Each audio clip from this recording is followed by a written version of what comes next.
నమస్తే అందరికి।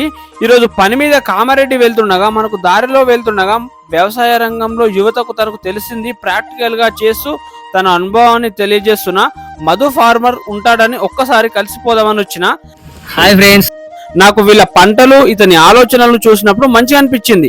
తనకున్న పొలంలో ఒకే పంట పైన ఆధారపడకుండా మొక్కజొన్నలో స్వీట్ కార్న్, పచ్చిమిర్చి, బంతి, చామంతి, వరి లాంటి వేరువేరు పంటలు సాగు చేస్తున్నాడు। ఇట్లా చేయడం ద్వారా ఒక పంట పైన నష్టం వచ్చినా వేరొక పంటలో కలిసి వస్తుంది, లాభాల బాటలో నడవచ్చు అనే సంకల్పంతో తనతో పాటు అందరికీ తెలియజేస్తున్నాడు। జాబ్ చేసే అవకాశం ఉన్న వ్యవసాయం మీద ఇష్టంతో కొత్త కొత్త ఆలోచనలతో కూడిన పంటలు పండిస్తున్నాడు।